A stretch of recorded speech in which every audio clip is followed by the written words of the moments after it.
vivre libres, sans discrimination aucune.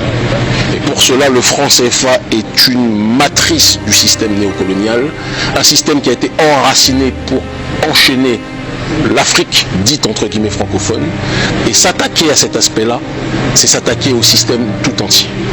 Parce que celui qui vous dirige sur le terrain économique vous dirigera sur le terrain politique. Les choses sont très simples. Le combat que nous menons, déjà je vous remercie pour la question, est un combat qui traverse plusieurs courants, parfois antagonistes, et qui pousse à une remise en question collective d'un système néocolonial qui en réalité nous pénalise tous. Et c'est le cas la plupart du temps lorsque nous sommes persécutés par certains régimes pro-France-Afrique. Il y a au sein de la classe politique, autorité comme au sein de l'opposition, des gens qui croient en notre combat. Je pense que c'est important qu'on puisse le dire. Et de la même façon, il y a aussi au sein de cette même classe politique, au sein de l'opposition comme au sein des autorités, des gens qui sont maladivement attachés au système de la France-Afrique. Je pense qu'on doit être aussi capable de le dire.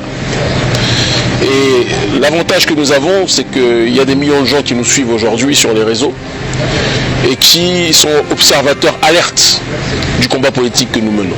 Nous insistons sur le fait que ce combat devrait être un combat qui devrait faire taire toute querelle de chapelle. Lorsque la France elle-même, qui aujourd'hui agit de manière néocoloniale, a été envahie par une autre force coloniale qui était l'Allemagne, il y a eu l'union sacrée.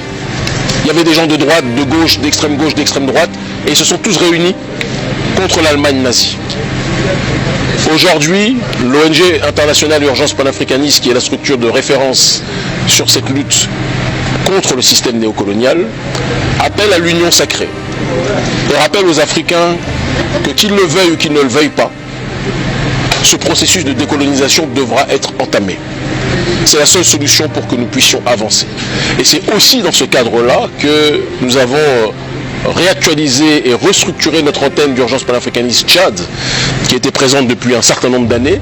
La nouvelle équipe est arrivée il y a peu, s'est restructurée, avec la sœur Nawal, la petite sœur Nawal et le frère Hassan, et des militants les plus braves et courageux, des jeunes universitaires, des jeunes ingénieurs, des jeunes travailleurs de terrain.